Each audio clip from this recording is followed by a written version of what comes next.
Hello everyone, welcome to Physics Insight with Niaz. We make physics simple and exciting.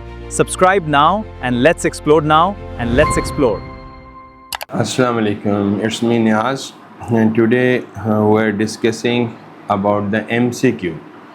Exercise MCQ बच्चों आज हम discuss करेंगे chapter number 3। तो first MCQ है the ratio of angular speed of the minute hand and और end of a watch. लो बच्चों, सबसे पहले तो आपको पता होना चाहिए कि वॉच और क्या वॉच के अंदर मिनट हैंड क्या होती है। ये ऑब्वियसली बच्चे ये घड़ी है और ये 6 है, ये 3 है, ये 9 है और ये इसके अंदर एक जो मिनटों वाली सुई है मिनट हैंड। मिनट हैंड का मतलब वो नीडल जो बच्चे मिनट को ज़ाहिर करती है और हैंड का मतलब वो नीडल जो घंटों को ज़ाहिर करती है।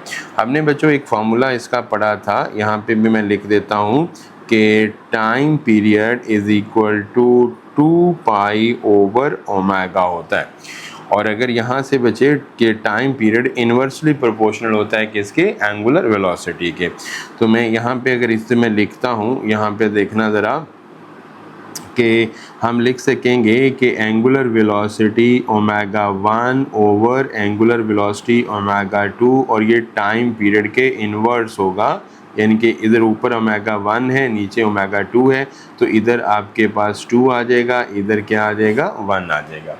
अब आप बताओ कि जो घंटों वाली सुई है वो आपके पास पूरा एक चक्कर कितने घंटों में करेगी, 12 घंटों में। यानी कि आज 12 बजे हैं, अगले 12 घंटे के बाद दोबारा नीडल 12 पे आएगी, जो छोटी सुई है जो घंटों को ज़ाहिर करती है।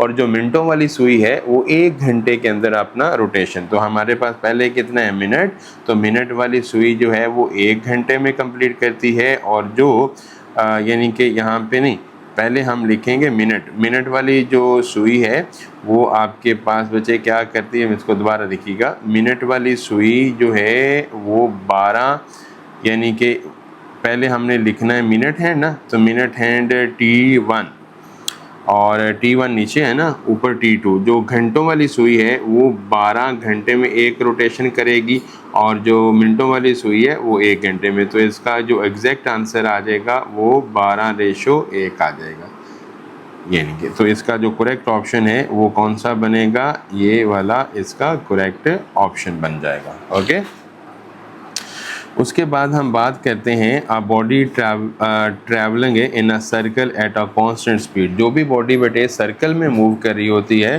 तो उसका एक्सेलरेशन की सिमत हमेशा inward toward the centre of circle होती है, तो लिहाजा ये उसका करेक्ट ऑप्शन बनेगा।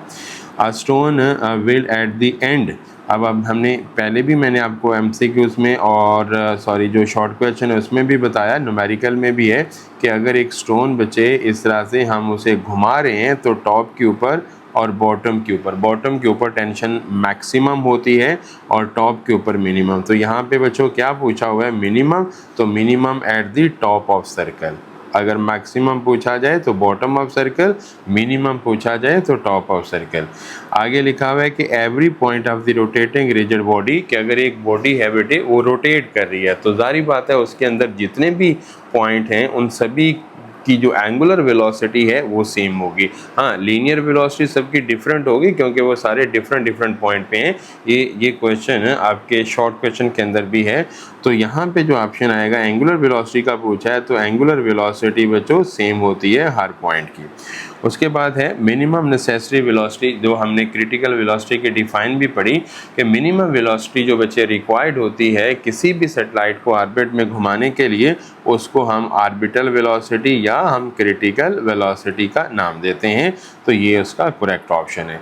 Astronaut is orbiting around the earth in a large capsule. एक बहुत बड़े कैप्सूल, उस स्पेस को कहते हैं जहाँ पे रखते हैं। तो कहता है कि he will be a state of weightless. Obviously जो उस कैप्सूल में होते हैं सारे स्टेट ऑफ वेटलेसनेस होते हैं, फ्री फॉल मूव कर रहे होते हैं। और वहाँ पे अगर कोई भी चीज़ हम थ्रो करेंगे, यानी कि इस बड़े सारे कैप्सूल के अंदर ये जो कि फ्री फॉल है, कोई भी चीज़ थ्रो करेंगे तो वो स्ट्रेट जाएगी, प्रोजेक्टाइल पाथ को फॉलो नहीं करेगी। तो इसके सारे ऑप्शन ही करेक्ट हैं, तो इसका ये वाला ऑप्शन आएगा।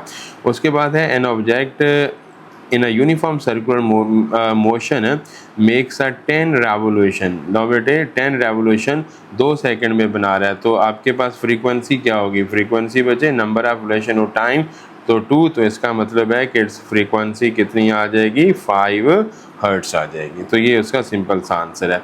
उसके बाद है क्या man inside the artificial satellite feel weightlessness. वो इसलिए वेटलेस होता है क्योंकि बेटे कोई उसे अपवर्ड फोर्स नहीं होती। तो यहाँ पे क्या लिखेंगे?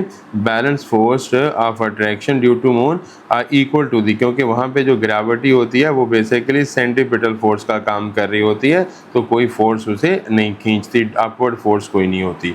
उसके बाद है अ बॉटल, इसमें ये लिखा बच्चे कि इस तरह से अगर एक बॉटल है तो अगर हम उसे नेक से पकड़ के घुमाएंगे तो डेफिनेटली अब नेक बेटे एक्सिस ऑफ रोटेशन के करीब है, तो यहाँ पे जितने भी पार्टिकल होंगे उन सबको एक सेंट्रीपिटल एक्सेलेरेशन अपवर्ड मिलेगा। तो जो लाइट पार्टिकल होंगे वो जल्दी ऊपर आ जाएंगे। तो यहाँ पे क्या लिखा हुआ है कि बबल कहाँ पे प्रोड्यूस होंगे? नियर द बॉटम नहीं, नियर द नेक। ये नेक के करीब ज़्यादा होंगे क्योंकि सबको सेंट्रीपिटल एक्सेलेरेशन जो लगेगा वो नेक की तरफ लगेगा। उसके बाद है मोमेंट ऑफ इनर्शिया किस पे डिपेंड करता है? मैस पे तो डिपेंड करता ही करता है, और उसके साथ उसके मैस डिस्ट्रीब्यूशन के ऊपर कि जो बॉडी का मैस है वो एक्सिस ऑफ रोटेशन से कितना दूर है। तो ये इसका करेक्ट ऑप्शन आ गया। नो बच्चे, बाकी इसकी डिटेल शॉर्ट क्वेश्चन का वीडियो, डिटेल इसके न्यूमेरिकल का वीडियो वो भी यूट्यूब के ऊपर अपलोड है, आप उसे भी जाके देख सकते हैं। Thank you very much. Okay, Allah हाफिज़।